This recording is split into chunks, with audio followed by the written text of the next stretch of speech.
las informaciones en Siria. Más de 11.000 niños han muerto en la guerra y cientos han sufrido tortura, según ha revelado un informe independiente inglés. Son sin duda los más afectados desde que inició el conflicto interno armado en Siria. Los mismos que desde hace más de 2 años han muerto quizás porque estuvieron en el momento y hora no indicada. Asesinados ya sea por parte del ejército de Bashar al-Assad o los grupos rebeldes. Basándose en estadísticas de las Naciones Unidas, es la conclusión a la que ha llegado Futuro Robado, las cifras ocultas sobre víctimas infantiles en Siria. Una ardua investigación realizada por el grupo Oxford que señala que más de 100.000 niños habrían muerto desde que se inició el conflicto. Si de por sí la cifra es perturbadora, más lo es el hecho de saber cómo murieron. Muchos niños fueron víctimas de fuego cruzado y explosiones, mientras que otros fueron torturados y asesinados selectivamente por francotiradores. Asimismo, esta investigación también aborda que el número más alto de muertes infantiles ocurrió en la provincia de Alepo, donde se informó de 2.223 menores muertos. Lo cierto con esta realidad es que los niños sirios no solo viven en carne propia la violencia de un enfrentamiento armado que no tiene solución a la vista, sino que también son víctimas de la indiferencia de la comunidad mundial.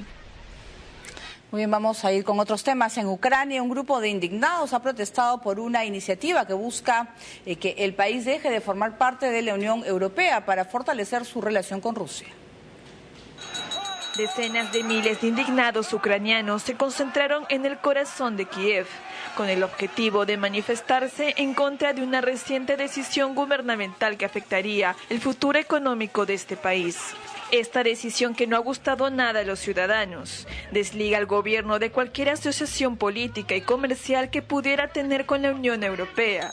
En vez de ello, se concentraría en fortalecer sus lazos, única y exclusivamente con el gobierno de Rusia. Los manifestantes, quienes exhortaron a que el gobierno deje el poder, se enfrentaron también con la policía, lanzándoles distintos objetos. Se sabe que al final de la jornada de protestas, un manifestante resultó herido. El gobierno, por su parte, ha advertido a los manifestantes que no tolerará más conductas de este tipo y se ha defendido argumentando que la economía de Ucrania no sobreviviría a una guerra comercial con Rusia, luego que el Kremlin impusiera restricciones a las exportaciones nacionales que podrían desencadenar represalias comerciales. Muy bien, vamos a hablar de la situación que está viviendo Ucrania, incluso una política. Timoshenko, creo que se está haciendo, realizando huelga de hambre. Sí, es una ex primer ministra que ahora está presa, acusada de corrupción. Muchos creen que el cargo tiene motivación política. Quien en su momento, el actual presidente Yanukovych, quien en su momento fuera acusado por la Unión Europea de fraguar un fraude electoral en 2004, es el que la mantiene presa. Y Yanukovych estaba a punto de firmar un acuerdo de asociación con la Unión Europea, como el que ha firmado Perú, dicho sea de paso, que implica liberalización comercial, cooperación y diálogo político, y a última hora decidió que no lo iba a firmar. Y argumentó que Rusia la había amenazado con sanciones, de hecho ya le había aplicado sanciones en el pasado a Ucrania si lo hacía, y que dada la debilidad económica de Ucraniana y la dependencia de la relación con Rusia, sobre todo por la importación de gas, era un costo que no estaba dispuesto a pagar. El problema aquí es que la mayoría de la población sí quería el acuerdo de asociación, no quiere la integración con Rusia, pero además temen que uno de los problemas por los cuales no quiere firmar el acuerdo de asociación es que este implica ciertos estándares en materia de democracia, por ejemplo, elecciones limpias, y el 2015 hay elecciones y muchos creen que Yanukovych quiere ir a la reelección, y como ya tiene antecedentes de fraude electoral en el 2004, hay el temor de que vuelva a perpetrar uno. Si estuviera dentro de un acuerdo de asociación con la Unión Europea, eso podría tener consecuencias. ¿Cómo es la situación en Ucrania, la situación económica, cómo está viviendo la población? Es mala en general, ¿no? Y además depende mucho, sobre todo para la energía, de importaciones de gas de Rusia, gas que Rusia ha cortado en el pasado o ha elevado de valor de manera, bueno, inconsulta. Entonces es una situación difícil, ¿no?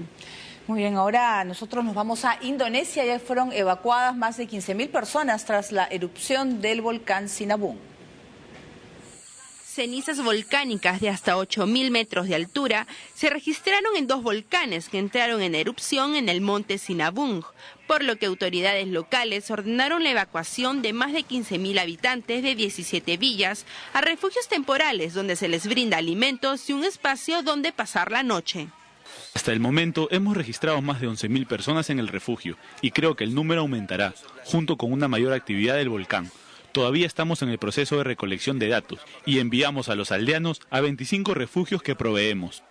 Asimismo, el Ministerio de Transportes emitió la alerta máxima a todas las aerolíneas para evitar vuelos cerca a la montaña, además de expandir el radio de evacuación de 3 a 5 kilómetros del cráter que estuvo inactivo durante 3 años. Alrededor de hora y media después se registró otra erupción que causó una nueva columna de material volcánico de 3 kilómetros de altura. Horas antes, el monte Merapi, ubicado en Java Central, despidió cenizas volcánicas de casi 2.000 metros de altura que cubrieron varios pueblos aledaños, lo cual obligó la evacuación de 600 familias. Según el Centro de Vulcanología de Indonesia, el monte Sinabung se encuentra cerca de 130 volcanes activos en medio de una zona sísmica. Bien, ahora nos vamos al Brasil. Un tren se descarriló dejando 8 muertos en Sao Paulo, mientras que en China se elevó a 55 la cifra de fallecidos tras la explosión de un gasoducto. Con el fin de prevenir una segunda explosión, maquinaria pesada y decenas de rescatistas continúan con la limpieza y búsqueda de sobrevivientes en una terminal petrolera, tras la explosión que dejó 55 muertos, más de 150 heridos y al menos 9 desaparecidos en la ciudad de Qingdao, al este de China. Considerado uno de los peores desastres industriales del país, el presidente de China, Xi Jinping, visitó y conversó con los sobrevivientes en el hospital local, a quienes les expresó su apoyo y se comprometió, además, a pedir a las empresas estatales que tomen las medidas necesarias de seguridad y que rechacen cualquier proyecto que signifique un peligro latente para los ciudadanos y el medio ambiente. El desastre, que se originó mientras un grupo de trabajadores intentaban reparar fugas en el oleoducto, causó el derrame de petróleo en las aguas del puerto de la ciudad, por lo que ambientalistas iniciaron labores de limpieza para evitar que el crudo siga contaminando el mar. Mientras tanto, en Brasil aún se observan los vagones destruidos por el descarrilamiento de un tren que hasta el momento dejó 8 muertos, entre ellos 2 niños de 2 y 3 años y una mujer embarazada, además de 6 personas heridas, en la localidad de San José de Río Preto, en el estado brasilero de Sao Paulo. Por causas aún desconocidas, el transporte que cargaba toneladas de maíz se salió de la vía y originó que al menos 2 vagones se empotraran en 4 viviendas y de esa manera provocara su colapso aplastando a sus ocupantes. En tanto, la empresa responsable del transporte ferroviario señaló que el tren circulaba dentro de los márgenes de velocidad permitidos, pero aseguró que iniciará una investigación para conocer las causas del descarrilamiento. En el momento de una nueva pausa, vamos a regresar con todos los detalles de la noche de premios del American Music Awards.